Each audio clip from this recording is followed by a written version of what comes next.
శ్రీ గణేశ శారదా గురుభ్యో నమః. శుక్లాంబరధరం విష్ణుం శశివర్ణం చతుర్భుజం ప్రసన్నవదనం ధ్యాయేత్ సర్వవిఘ్నోపశాంతయే. శారదా శారదాంభోజవదనా వదనాంబుజే సర్వదా సర్వదాస్మాకం సన్నిధిః సన్నిధిం క్రియాత్. గురుర్బ్రహ్మా గురుర్విష్ణుర్గురుర్దేవో మహేశ్వరः. గురుः సాక్షాత్ పరం బ్రహ్మ తస్మై శ్రీ గురవే నమః. శ్రీమన్మహాగణాధిపతయే నమః. శ్రీ మహాసరస్వత్యై నమః. శ్రీ గురుభ్యో నమః. శంకారూపేణ మచ్చిత్తం పంకీకృతమభూధ్యయ కింకరీయస్య సామాయ శంకరాచార్యమాశ్రయే. భారతీ కరుణాపాత్రం భారతీ పదభూషణం భారతీ పదమారూఢం భారతీ తీర్థమాశ్రయే. విద్యా వినయ సంపన్నం వీతరాగం వివేకినం వందే వేదాంత తత్వజ్ఞం విధుశేఖర భారతీ. సౌందర్య లహరి. ఈ సౌందర్య లహరిని మనకి జగద్గురువులు ఆదిశంకరాచార్యుల వారు అందించారు. అయితే ఈ సౌందర్య లహరికి మనకి లలితా సహస్రనామానికి చాలా దగ్గర సంబంధం ఉన్నది. సౌందర్య లహరిని జగద్గురువులు శిఖరిణి వృత్తంలో రాశారు. అంటే ఒక ఛందస్సు.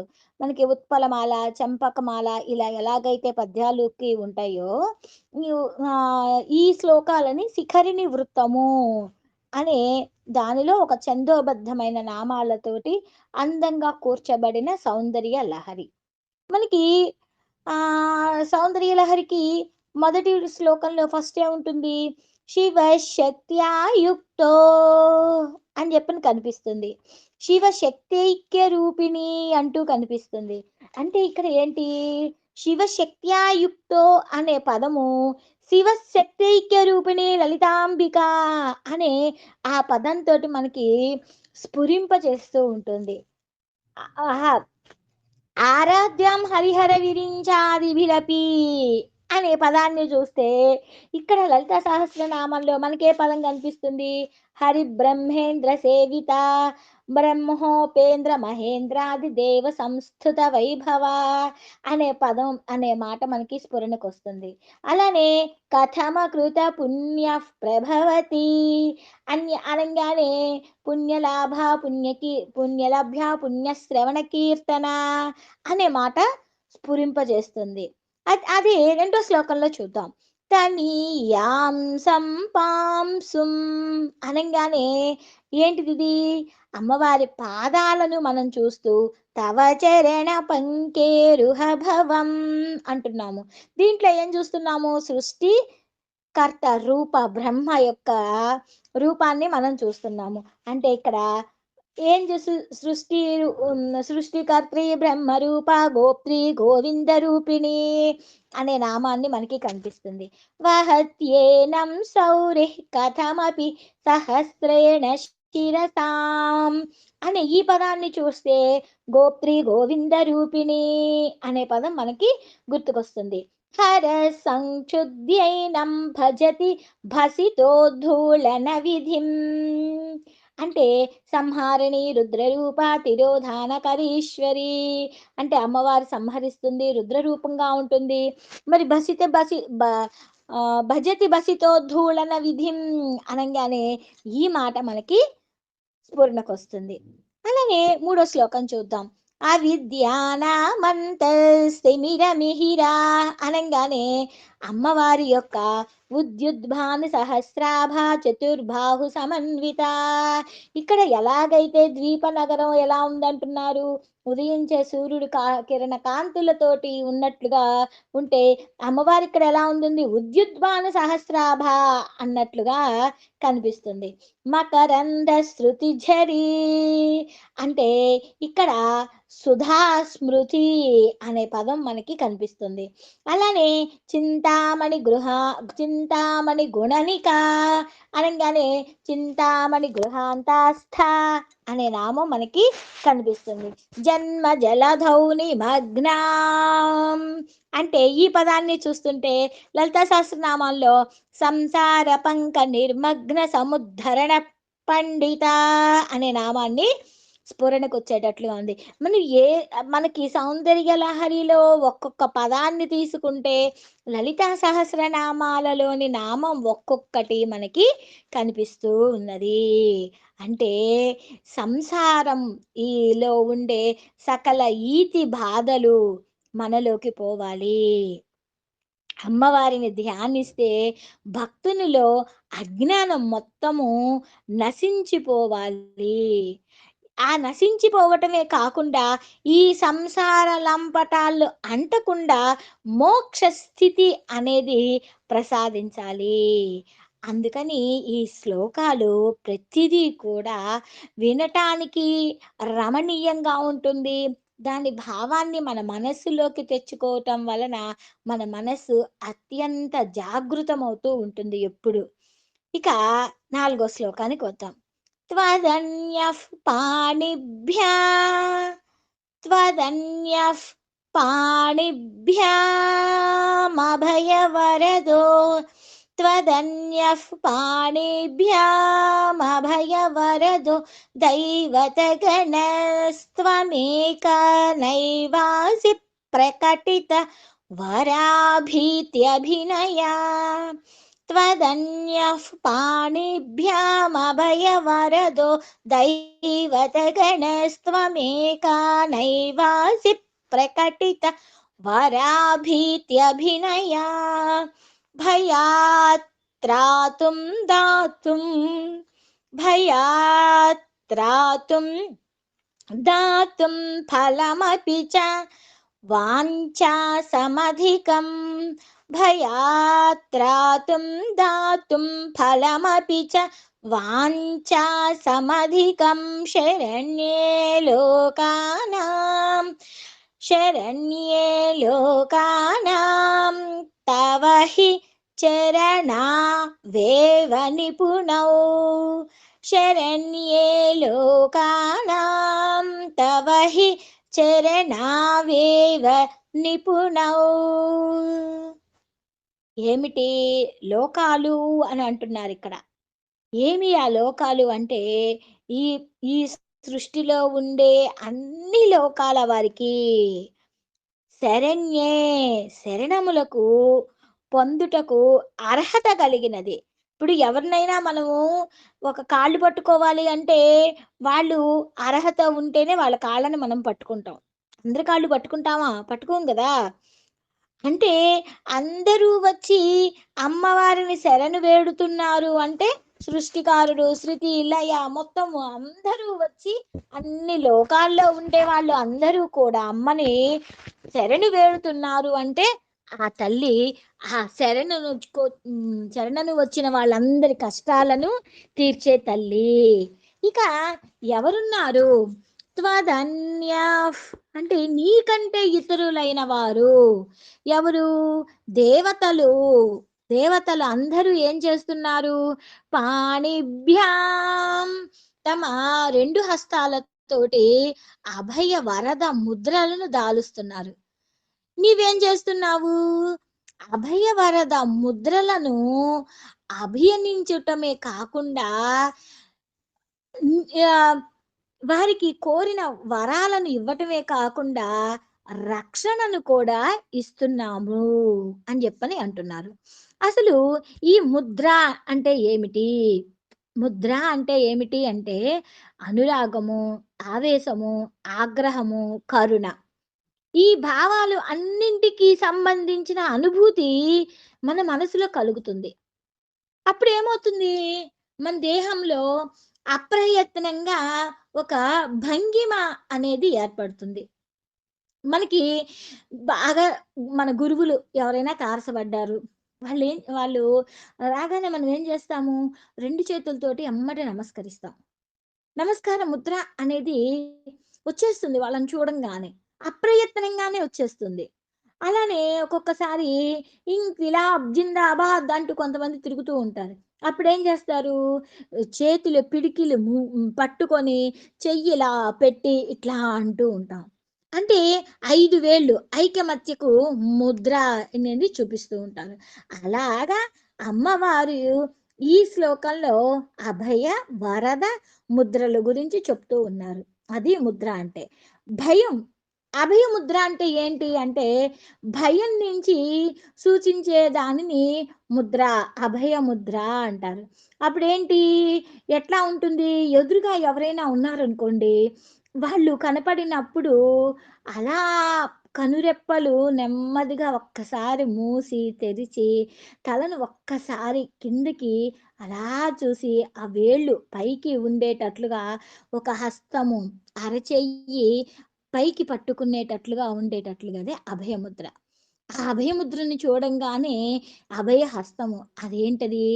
భయము వలన రక్షణనిస్తుంది అనేది ఈ ముద్ర. అంటే అమ్మవారి ఆ చెయ్యిని చూడంగానే నీకు నేనున్నాను. నీకు ఏ కష్టము ఏమీ రానీయకుండా నీకు అభయాన్ని ఇస్తున్నాను అంటూ ఆ చెయ్యి చూడంగానే మనకి అలాంటి స్ఫురణకి వస్తుందన్నమాట. వరద ముద్ర. వరద ముద్ర అంటే ఏంటి? ఎదుటి వారికి ఏదైనా ఇచ్చే ప్రయత్నం ఉన్నదనుకోండి, ఆ వేళ్ళు కిందకి ఉంటాయి. అంటే ఒక హస్తాన్ని కిందకి ఉంచటాన్ని వరద ముద్ర అంటారు. అంటే వరద, అభయ ముద్రలు ఇస్తున్నారు. దానికి ఏ ఏ చేతులలో ఏ ఏ ముద్ర ఉంటుంది అనే దానికి ఒక పద్ధతి ఉంది. ఆహ్, ఎట్లాగా? ఏ ఏ చేతుల్లో ఏమి ధరించింది అంటే, వరద ముద్ర అంటే రక్షణకు సంబంధించింది. అభయ ముద్ర అంటే పోషణకి సంబంధించింది. అంటే పోషణ, అభయము ఈ 2 కూడా జగన్మాత ఇతరులకు ఇచ్చే తత్వంగా కనిపిస్తుంది. మరి అర్ధనారీశ్వర తత్వంలో ఎడమ భాగము అమ్మవారు ప్రకృతి, కుడి భాగము అయ్యవారు. అంటే పోషణకు సంబంధించిన వరద ముద్రను వామహస్తంతోటి, రక్షణకు సంబంధించిన అభయ ముద్రను దక్షిణ హస్తంతోటి సూచిస్తూ ఉంటారు. ఇక్కడ అభయ, వరద ముద్రలు మనకి ఆ హస్తాలను దాల్చినప్పుడు మనకి కనిపిస్తుంది. అమ్మా! నీ దగ్గరికి వచ్చినప్పుడు శరణార్థులను భయం నుండి రక్షించి, వారి యొక్క బాధలన్నింటినీ తీర్చివేసి ఉండేదానివి. నీకు అభయ వరద ముద్రలతో పనేందమ్మా? నీ పాదాలు చాలు. నీ పాదాలను పట్టుకుంటే చాలు. వారికిక ఏ అభయము నువ్వు ఇచ్చిన దానివయిపోతావమ్మా అంటూ శంకరాచార్యులు వారు అమ్మవారిని ఆరాధిస్తే చాలు, అభయం అనేది అమ్మ మనకి చెప్పకనే ఇచ్చేస్తుంది అంటూ మనకి ఈ శ్లోకంలో అందించి, మరి ఇదే లలిత సహస్రనామంలో ఏముంటుంది? భయాపహ, వరద, నిరుపమ, వాంఛితార్థ ప్రదాయని, ఇలా ఈ శ్లోకాలలో గనక చూస్తే, ఈ శ్లోకంలో ఉండే ఈ 4వ శ్లోకంలో ఉండే దానిని అమ్మవారి లలితా సహస్రనామ శ్లోకాలతోని దాంతోటి అన్వయం చేసుకోవచ్చు. అలాగా ఒకదానితో ఒకటి అందంగా మనం సమన్వయం చేసుకుంటూ ఉంటే సౌందర్య లహరి ఇంకా అందంగా మనకి కనిపిస్తుంది. ఎందుకంటే మనకి లలితా సహస్రనామము చదివి, విని అలవాటు పడిపోయి ఉండి ఉంటాము. అదే లలితా సహస్రనామాన్ని సౌందర్య లహరితో మిళితం చేసుకొని మనం చదువుతూ ఉంటే అక్కడ ఆ నామము, ఈ నామము 2 మన కంటి ముందుకి కనిపించి అమ్మవారి రూపము కళ్ళ ముందు శ్లోకం చదువుతూ ఉంటే 2 ఒక్కసారిగా మన మదిలోకి కదిలి అసలుకి ఏమీ గుర్తు రానంత తన్మయత్వంతో అమ్మ పాదాలను పట్టుకుంటాం. త్వదన్యః పాణిభ్యామభయవరదో దైవతగణస్త్వమేకా నైవాసి ప్రకటిత వరాభీత్యభినయా భయాత్రాతుం దాతుం ఫలమపి చ వాంఛాసమధికం శరణ్యే లోకానాం తవ హి చరణావేవ నిపుణౌ. ఇక 5వ శ్లోకంలో ఏం చెప్తున్నారో చూద్దాం. హరిస్త్వా హరిస్త్వామారాధ్య ప్రణత జన సౌభాగ్య జననీం హరిస్త్వామారాధ్య ప్రణత జన సౌభాగ్య జననీం పురా నారీ భూత్వా పురా నారీ భూత్వా పోరారిపుమపి క్షోభమనయత్. పురా నారీ భూత్వా పోరారిపుమపి క్షోభమనయత్.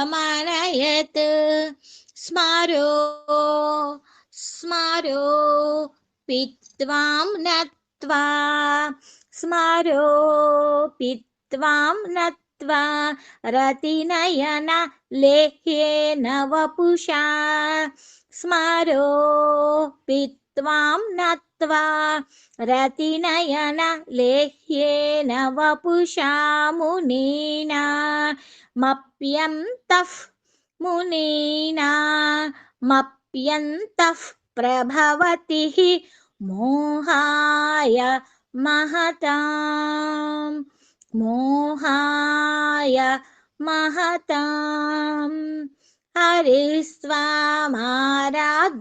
ప్రణత జన సౌభాగ్య జననీం పురా నారీ భూత్వా పూరరిపుమపి క్షోభమనయత్. స్మరోపిత్వాం నత్వా రతినయన లేహ్యేన వపుషా మునీన మప్యంతః ప్రభవతి మోహాయ మహతాం. అక్షరాన్ని చక్కగా పలకండి. అనే ఆ మకారం కూడా సంపూర్ణంగా పలుకుతూ ఉంటే మనసులో ఒక విధమైన ఒక జరీలాగా అనిపిస్తుంది. అట్లా మొత్తం అక్షరాన్ని మింగకండి, మొత్తం సంపూర్ణంగా పలకండి. ఇక్కడ అమ్మ మోహం నుండి తీసివేస్తుంది. ఎవరికి మోహము? ఒకప్పుడు విష్ణుమూర్తి జగన్మోహిని అవతారం పొందాడు.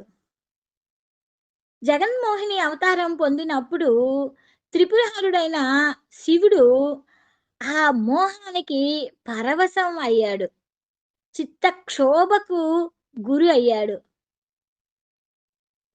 ఆయన అట్లా అయ్యాడు.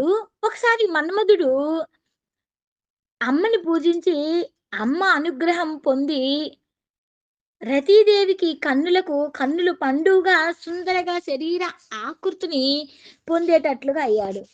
అంటే ఇక్కడ మోహము అనేది ఎవరెవరికి మోహం ఉంటే ఆ మోహాన్ని కూడా తీసేస్తుంది.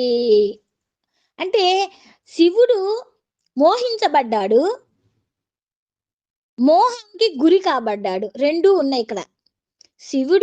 శివుడు విష్ణుమూర్తిని కోసము మోహించి ఆయన వైపుకి వెళ్ళటం, పరిగెత్తడం చేశాడు. అలానే శివుడిని మన్మధుడు మోహింప చేశాడు. ఇక్కడ రెండుటికి అమ్మవారే సహాయం చేసింది. స్మరుడు అంటే ఎవరు? మన్మధుడు. మన్మధుడు భార్య అంటే ఎవరు? రతీదేవి. అందంగా ఉంటుంది, ఆనందం గల దాంపత్యము అంటే రతి మన్మధులు అని అర్థం. అసలు రతి అంటే ఏమిటి, మన్మధుడు అంటే ఏమిటి అనేది గనక ఆ అర్థాన్ని గనక చూస్తే, రతి అంటే ఆసక్తి, మన్మధము అంటే మానసికమైన మదనము, అనుభూతి.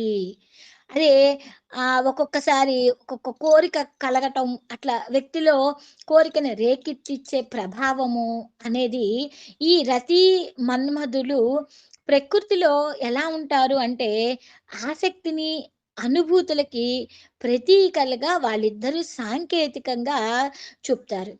అయితే ఒకసారి ఇంద్రుడి ఆజ్ఞ పైన మన్మధుడు రతీదేవితో కలిసి శివునికి పార్వతి పైన మోహం కలిగించేటట్లు ప్రయత్నం చేశాడు. ఆయన తపస్సు చేసుకుంటూ ఉంటే శివుడి పార్వతి పైన మోహం కలిగించేటట్లు చేసేసరికి అప్పుడు ఆయన ఒక్కసారి కళ్ళు తెరిచారు శివుడు. శివునిలో పాల నేత్రాగ్ని ఒక్కసారిగా తెరుచుకొని మన్మధుడు కాలి బూడిదైపోయాడు, శరీరాన్ని కోల్పోయేవాడు. శ్రీదేవి మొత్తుకుంది, అమ్మా, నా నా పతిని ఇలా చేశావు, నీ కోసమే కదా, నీ నీ మీద ప్రేమ కలగటం కోసమే కదా ఆయన హ్మ్, మన్మథ బాణాలని ప్రచురింపజేశాడు. మరి నా భర్త ఇలా అయ్యాడే తల్లి, నాకు పసుపు కుంకుమ పెట్టమ్మా అంటూ రతీదేవి అమ్మని వేడుకున్నది. మరి శరీరంగా ఉంటేనే ఆయన శివుడంతటి వాడిని తనని మోహింపచేస్తూ ఉన్నాడు. ఇక శరీరమే ఉండి ఈయన అందరిని మోహింపచేస్తాడు అనే ఉద్దేశంతోటి శివుడు మన్మధుడిని అలా కాల్చివేస్తే, అప్పుడు అమ్మవారు ఏమి కరుణించింది? "నీకు తప్ప నీ భర్త ఎవ్వరికీ కనపడడు" అని అమ్మవారు ఆమెకి అనుగ్రహం ఇచ్చింది. అలా దీనిలోని ఆంతర్యం ఏమిటి? ఏమిటి అంటే ప్రతి వ్యక్తిలో కూడా ఒక ఆసక్తి అనేది ఉంటుంది. ఒక కోరిక అనేది ఉంటుంది. ఒక కుతూహలం అనేది ఉంటుంది. రతి అదే మన్మధుడికి లోని కోరిక ఇవన్నీ కలిగించటము, ఆసక్తి కలిగించటము, దేనిపైన అనుభూతి కలుగుతుందో, ఆసక్తి కలుగుతుందో దాన్ని తెలియజేసే విధానమే రతి మన్మధులు. మన్మధుడు అంటే ఏంటి? అనుభూతి. రతీదేవి అంటే ఆసక్తి. ఈ కలయిక అనేది ఇద్దరిది కలయిక అనేది ఒక అనుభూతి. ఈ అనుభూతి అనేది ఎలా ఉంటుంది అంటే, ఒక మంచం మీద ఇద్దరు నిద్రబోతున్నారు. ఒక్కొక్కసారి ఒకళ్ళకి ఒక కల వస్తుంది. ఆ కలలో వాళ్ళు తుపాకీ పేలిన శబ్దాన్ని వింటారు. కానీ పక్కన పడుకున్న వాళ్ళకి అదేమీ తెలీదు. ప పడుకున్న వాడికి ఒకడికి మాత్రం ఆ శబ్దానికి ఉలిక్కిపడి లేచాడు. అతను పొందిన అనుభూతి అది. కానీ ఇతనికేమి తెలీదు గదా! అంటే అనుభూతి అనేది ఎవరికి వాళ్ళది. ఒక పండు తిన్నాము, ఒక స్వీట్ తిన్నాము, ఇంకొకటేదో తిన్నాము, ఒక ప్రకృతిని చూసాము. వీటిలోని అనుభూతి ఎలా ఉంటుంది? ఎవరికి వాళ్ళకే ఉంటుంది. మనము కంచికి గనక వెళితే, అమ్మవారిని ఒక్కసారి అలా చూస్తూ ఉంటే, తాదాత్మ్యంతోటి మనకి కళ్ళెమ్మట నీళ్ళొచ్చేస్తాయి. అమ్మని చూడంగానే. అసలు ఇన్ని శ్లోకాలు, ఇన్ని పొద్దున్నుంచి రాత్రి దాకా ఏదో ఒకటి చదువుతూనే ఉన్న శ్లోకాలు మొత్తం మర్చిపోతాం. అమ్మని చూసేసరికి. ఒక అనుభూతి. ఆహా! ఎన్నో రోజుల నుంచి ఎదురు చూస్తున్న అమ్మ నా కళ్ళ ముందుకు కనిపించింది అనేసరికి, మన చుట్టుపక్కల ఎవరున్నారు? భర్తున్నారా? పిల్లలున్నారా? అత్తమామలున్నారా? ఏమీ తెలియదు. పారవస్యంతోటి కనులెమ్మటి నీళ్లు కారిపోతూ, అమ్మ అనే పదాన్ని కూడా పలకలేని స్థితికెళ్ళిపోతాం. అది అనుభూతి. అలాంటి అనుభూతి కావాలి. ఏది? అమ్మని పట్టుకోవటంలో. అలా అమ్మవారి అనుగ్రహంని మనకి అందింపచేస్తుంది. మనలో ఉండే మోహాన్ని మొత్తము తీసివేస్తుంది. అంటూ ఈ శ్లోకంలో మోహమే అన్నిటికీ కారణము. ఆ మోహం గనక పోతే, నువ్వు మంచి అనుభూతిని గనక అమ్మ మీద దయగలిగి ఉంటే నీకు మోక్షము అన్నట్లుగా. అంటే ఏ పని చెయ్యాలి అన్నా కూడా మనలో ఉండే మోహాన్ని తొలగించగలిగితే జాగ్రత్తగా పట్టుకోండి ఇక్కడ. మోహాన్ని ఎప్పుడైతే మనం విడనాడుతామో, ఈ శ్లోకంలోని ఆంతర్యం నీకు గోచరిస్తుంది. అస్సలైన ఆంతర్యం ఇదే. నువ్వు ముందుకు ముందుకు వెళ్ళి ఉపాసనా మార్గంలోకి వెళ్ళాలి అంటే, మనలో ఉండే ఈ మోహం అనే త్యాగం చెయ్యలేకపోతే నువ్వు ముందుకెళ్ళలేవు. అందుకని మోహాన్ని వదులు. అమ్మ పాదాలను పట్టుకో. నీకీ కోరికలు ఇవన్నీ వస్తూ ఉంటాయి. ఎన్నో కోరికలు వస్తూ ఉంటాయి. ఎంతసేపటికి గుడికెళ్ళాము, అమ్మా నాకీ కోరిక తీర్చు, అమ్మా నాకీ కోరిక తీర్చు, అమ్మ నా బిడ్డలను కాపాడు, అమ్మ నాకు సొంతిల్లు, అమ్మ నాకు ఇట్లా ఒక కొట్టకలాడిపోతూ ఉంటాం ఎప్పుడు. ఒక వయసు వచ్చేదాకా. వయసు దాటిన తరువాత అమ్మని పట్టుకో, అమ్మని పట్టుకో, నీ మోహాన్ని వీడు, నీ మోహాన్ని వీడు అంటూ ఆచార్యులు వారు ఈ శ్లోకంలో మనకి అందించారు.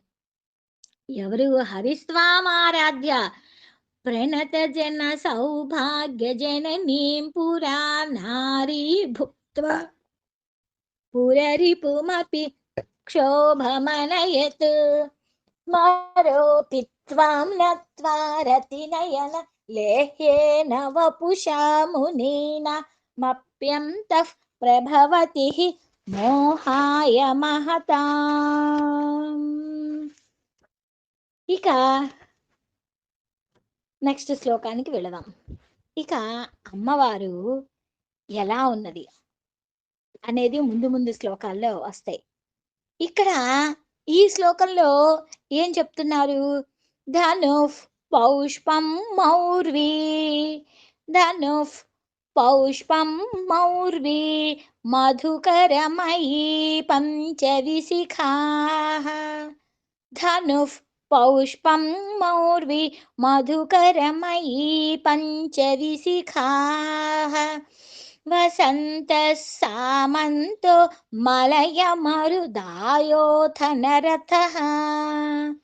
వసంతః సామంతో మలయమరుదాయోథ నరథః. తథాప్యేకः సర్వం, తథాప్యేకः సర్వం హిమగిరిసుతే, తథాప్యేకः సర్వం హిమగిరిసుతే కామపి కృపామపాంగాత్తే లబ్ధ్వా జగదిదమనంగో విజయతే అన్నారు. ఏంటి విజయాన్ని ఎవరు పొందుతూ ఉన్నారు? విజయం పొందాలి అంటే మనకి ఎంతో శక్తి కావాలి, సామర్థ్యం ఉండాలి. శక్తి, సామర్థ్యము, సాధన ఇవన్నీ ఉన్నవాళ్ళు విజయాన్ని సాధిస్తారు. అవునా? ఇవేమీ లేకుండా విజయాన్ని పొందుతున్నాడట. ఎవరు? మన్మధుడు. మన్మధుడికి ఏమైనా ఉన్నాయా? అసలు మన్మధుడు ఎలా ఉంటాడు అంటే ధను పౌష్పం మౌర్వీ. ఆయనకి ఏమున్నది? పుష్పమయమైన విల్లు అంటే బాణాలు, పుష్పమయమైన విల్లు అంటే ధనస్సు అన్నమాట. మరి దానికి ఆ పుష్పమయమైన విల్లు ఎలా ఉన్నది అంటే తుమ్మెదల వరసలతో కూర్చిన అల్లెత్రాడు. అంటే తాడు కడతాం కదా, ఆ తాడు ఎలాంటిది? తుమ్మెదల వరసతో కూర్చిన అల్లెతాడు. పూలు ఉన్న చోట ఎప్పుడైనా సరే తుమ్మెదలు ఉంటాయి కదా. ఆయన పట్టుకుంది పుష్పమయమైన విల్లుకి తుమ్మెద వరసలతో కూర్చిన అల్లెత్రాడు ఉంటే బాణాలు ఏమన్నా ఎక్కువగా ఉన్నాయా అంటే 5 బాణాలు. పోనీ ఇంత సామగ్రితో ఉన్నవాడు, ఆయనకి ఏమన్నా స్నేహితులు, గొప్ప సైన్యం, బలంగా ఉండేవాళ్ళు ఎవరైనా ఉన్నారా అంటే వసంత సామంతో అన్ వసంత సామంతుడు చెలికాలుడు, అల్పాయుష్కుడు, జడుడు అయిన వసంతుడు ఆయనకి చెలికాడు. మలయ మారుతము ఆయనకి రథం. చూడండి, ఇక్కడ ఏదైనా గట్టిగా మనకి ఆయన యొక్క ఆయుధాలు కానీ, ఆయన యొక్క స్నేహితులు కానీ, రథం కానీ ఏమైనా పనికొస్తున్నాయా? ఆయనకసలు శరీరం ఉందా? కాల్చేశాడు కదా! మరి శివుడు క్రితం శ్లోకంలో తెలుసుకున్నాం కాబట్టి. శివుడు శరీరాన్ని కాల్చేశాడు. శరీరము లేనివాడు మన్మధుడు. వీటన్నింటికి ఎవరికున్నారు? మన్మధుడే. మన్మధుడుకున్నది పుష్పమయమైన విల్లు, తుమ్మెదల వరసలతో కూర్చిన అల్లెతాడు, 5 బాణాలు, అల్పాయుష్కుడైన జడుడు, వసంతుడైన వాడు చెలికాడు, మలయ మారుతము రథము. ఇవన్నీ కూడా ఒక్కసారిగా గాలి వస్తే ఎగిరిపోయాయి. కానీ శరీరం లేని వాడికి ఇవన్నీ ఉన్నవి. ఆయన నిన్ను ఆరాధించాడు. నిన్ను ఆరాధించి నీ కరుణ కటాక్షముతోటి ఈ సమస్త జగాన్ని జయిస్తున్నాడమ్మా అంటున్నారు.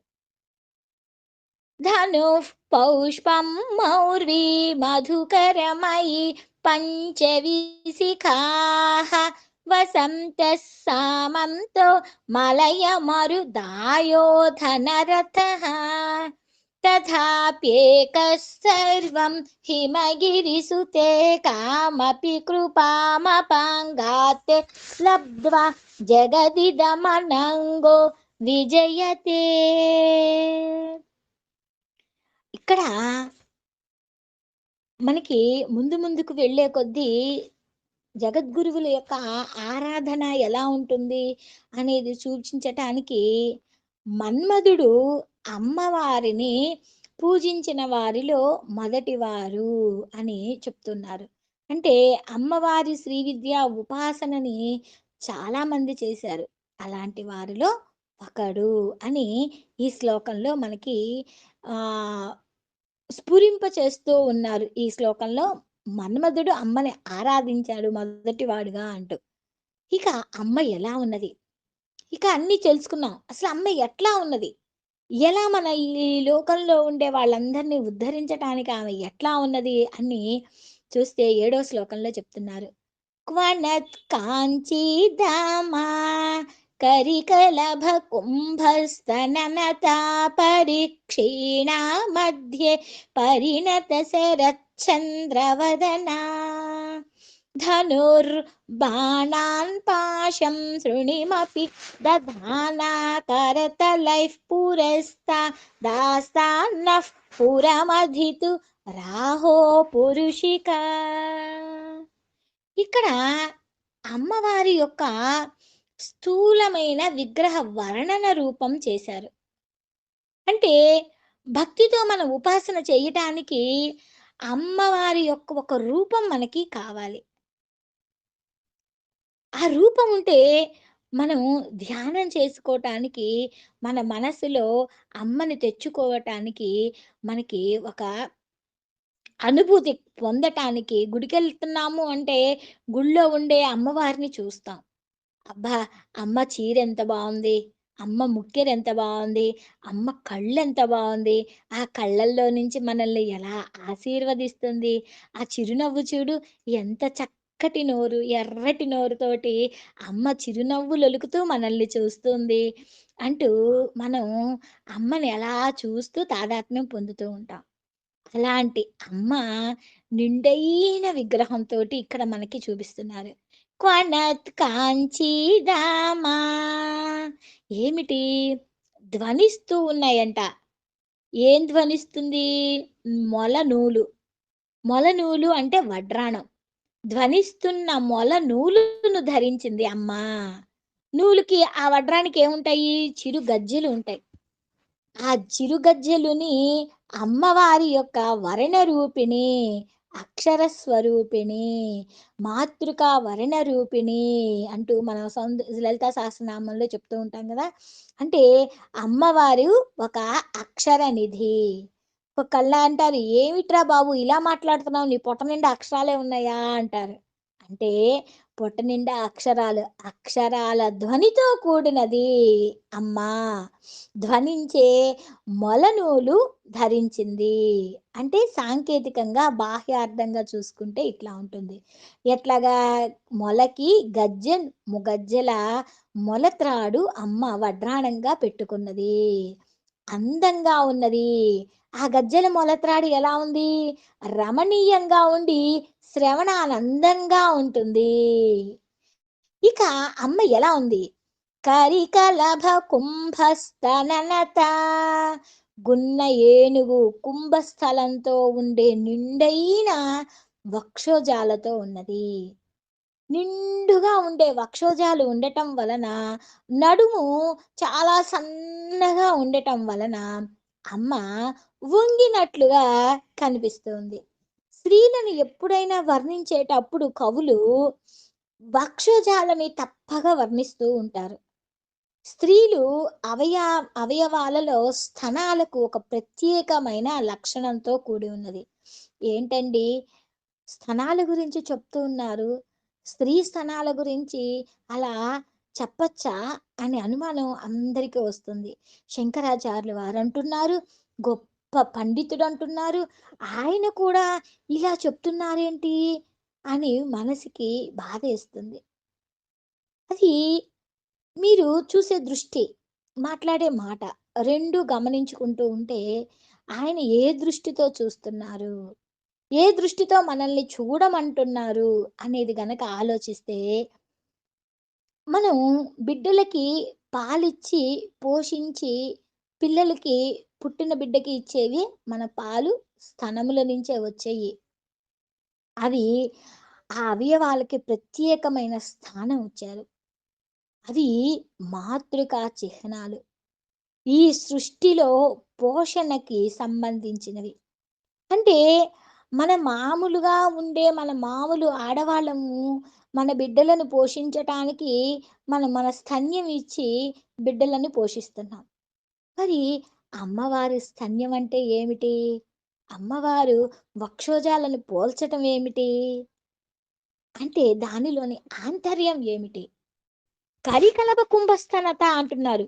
అందులో మామూలుగా కూడా కాదు. ఏనుగు కుంభస్థలం లాంటి గున్న ఏనుగు. ఏనుగు అనంగానే మనకేమి కనిపించిద్ది? గజముఖుడు కనిపిస్తాడు. కరికలప కుంభస్థనత ఎలాంటి ఈ అవి గజముఖుడికి అలా వంగి ఆ బిడ్డకి పాలిస్తున్న తల్లిగో మాతృవాత్సల్యంతోటి కనిపించే తల్లి కనిపిస్తూ ఉంటుంది. ఇక అమ్మవారి నడుము ఎలా ఉంది? సన్నగా ఉంది. శరీరాకృతి అందంగా ఉన్నది అని చెప్పటానికి లక్షరోమలత ధారత సమన్నేయ మధ్యమా అంటే అమ్మవారి నడుము అంత సన్నగా ఉన్నది.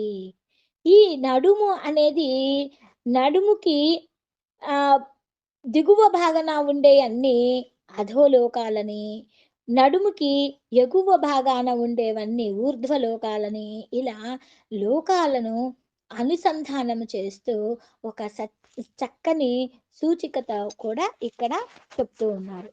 ఇక్కడ అమ్మవారి ముఖం ఎలా ఉన్నది? పరిణత శరశ్చంద్రవదన. అమ్మవారి ముఖము పరిపూర్ణమైన పరిణామాలతోటి పూర్ణ చంద్రుడుగా ఉండి, చంద్రుడు ఎక్కడ ఉన్నాడు? శరత్చంద్రవదన. శరత్ కాలంలో ఉండే చంద్రుడు నిండుగా ఉంటాడు. అలా ఉన్న నిండైన చంద్రుడు మోముతోటి ఉన్నది.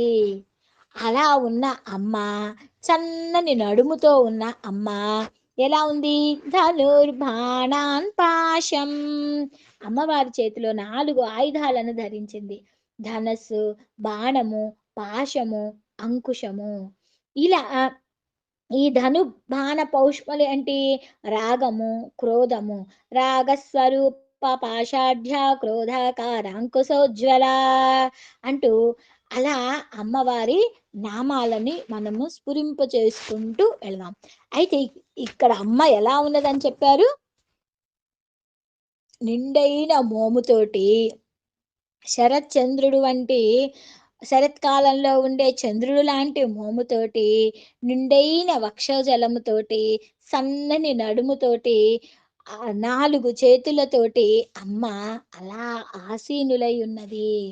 అలా ఆసీనులైన అమ్మని మనం ఒక్కసారి మన కళ్ళ ముందుకు తెచ్చుకొని, అమ్మ రూపాన్ని మనకు నచ్చిన విధంగా అలా అమ్మని మన కళ్ళ ముందుకి తెచ్చుకుందాం. ఈ శ్లోకానికి ఇంకొంచెం వివరణ ఇంకా మళ్ళీ రేపు కూడా చెప్పుకుందాం. ఒక్కసారి ఈ శ్లోకాన్ని చదివి ఇంకొద్దిగా వివరణ రేపు మళ్ళీ చెప్తాను. ఇది ఇంకా అవ్వలేదు. క్వణత్ కాంచీదామా కరికలభ కుంభస్తననతా పరిక్షీణా మధ్యే పరిణత శరచ్చంద్రవదనా ధనుర్బాణాన్ పాశం శృణిమపి దధాన करतलैः पुरस्तादास्तान्नः पुरमधितुराहो पुरुषिका सर्वं जगदाम्ब पादारविन्दार्पणमस्तु।